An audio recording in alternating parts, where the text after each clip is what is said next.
Hello students, let's revise 12th English course short answer questions Flamingo and Vistas.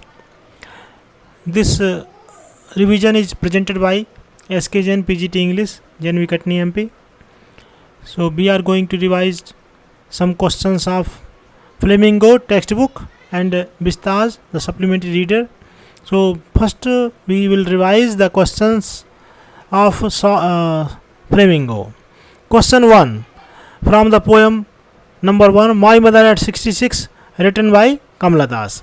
Stanza 1 Driving from my parents' home to Cochin last Friday morning, I saw my mother beside me, doors open mouthed, her face like that of a corpse, and realized with pain that she thought away and looked out but soon put that thought away. Now let's see the questions. Where was the poet driving to? So the answer is she was driving from her parents' home to Cochin airport. What did the poet notice about her mother? The poetess saw her mother's wrinkled ashen face. She noticed her mother was growing old. What does the poet compare her mother's face with? She compares her mother's face with a corpse in this stanza. Name the poem and the poet.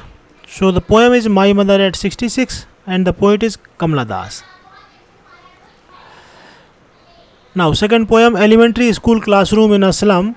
Stanza 1 Far, far from gusty waves, these children's faces like rootless weed, their hair torn round their pallor.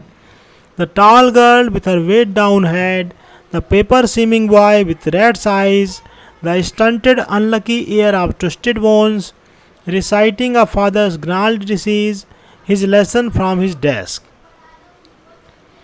Question 1 What does the poet mean by far, far from gusty waves?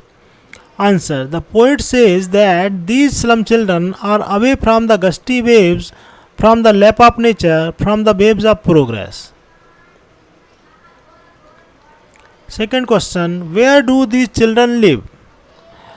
Answer They live in slum far from the gusty waves of the sea. Third What is the condition of these children? Answer They have pale faces, torn hair scattered on faces, paper seeming boy having rat's eyes with twisted bones. Question number 4 Why is the boy unlucky heir? Answer He is called unlucky heir because he is suffering from the hereditary gnarled disease. Why has the girl bowed her head? Answer The girl has bowed down her head out of depression. She is ill and exhausted. Question Give two figures of speech used in the poem. Answer The two figures of speech used in this stanza are alliteration, far, far, far from gusty waves. Repetition of the letter far, F is there, far, far. Similarly, like rootless weeds. So, children's here compared with the rootless weed, so the simile is used here. What does the word pallor suggest? The word pallor describes the pale and unhealthy appearance of the slum children. What is gnarled disease? The disease of twisted bones. What is stunted boy reciting? The stunted boy is reciting his father's gnarled disease. The unlucky heir is a small boy standing in an elementary school classroom. What are the children compared to? The children are compared to rootless weeds. Give two phrases which tell us that the children are undernourished. Answer Paper seeming boy, rat's eyes. Now lesson 1 the last lesson questions. What was French expected to prepare that day? Answer French was expected to prepare the rules of the use of participles. Question 2 What unusual things did French see in the school that day? Answer Silence, no hustle bustle, teacher in special dress, villagers sitting on the last benches, teacher did not give any punishment. Question 3. What did MML say about the French language? Answer. MML said that French is the most beautiful language, it is most logical language, it is the clearest language, and it is the key to our prison. We should protect it among us. Now, question number 4. What was the news on the bulletin board? Answer. The news on the bulletin board was, from tomorrow only German language will be taught in the school of Alsac and Lorraine. The new teacher comes tomorrow. Question number 5. Write a character sketch of MML. So students, you have to build up on these points. In short, I have written the main points only. MML was a sincere teacher, hard-working teacher. He keeps discipline, follows rules strictly, honest, emotional, and patriotic. Now,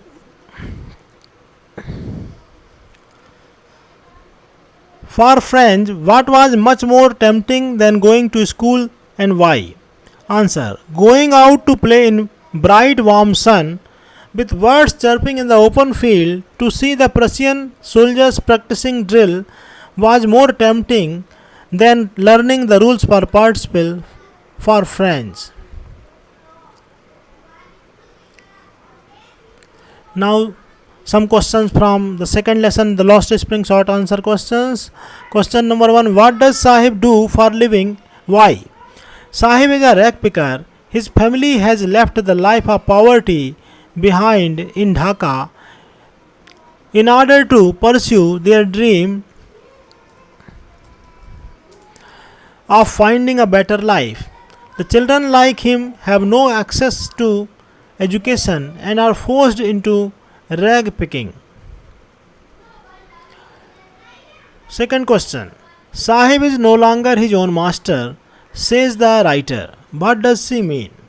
So writer Anish Jung means that having accepted the job with the tea stall, Sahib has lost the independence that he enjoyed as a rag picker. Even though he was poor, although he will now be able to supplement the family income, it will be at the cost of his freedom, which is difficult, binding, and unfair for someone so young. Question number 3. What trade does the family of Mukesh follow? Why does the writer feel that it will be difficult for Mukesh to break away from this tradition? Answer. Mukesh and his family is engaged in bangle making. It is difficult to break away from their trade. He belongs to the caste of bangle makers. His family is caught in the web of Sahukar, a W-E-V web. Yes, web of Sahukar, the middlemen, policemen, politicians, and bureaucrats, from which there is no escape. Escape means, what is the meaning of escape? Now, question 4. Mention the hazards of working in bangle industry. Answer.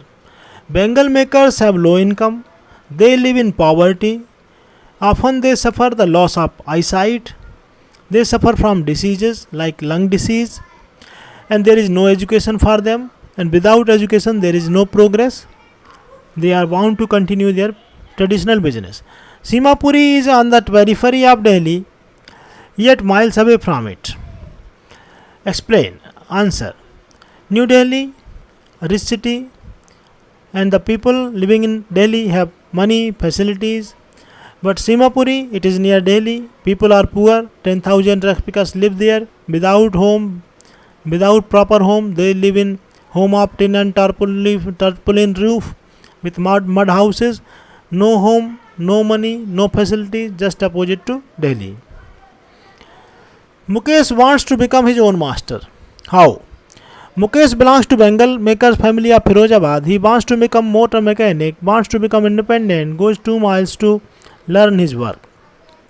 What kind of life did the rag pickers of Simapuri lead? 10,000 rag pickers live in mud huts without sewage, without drainage, no electricity, no running water, only ration cards, name in voters list, children collecting garbage, and no education.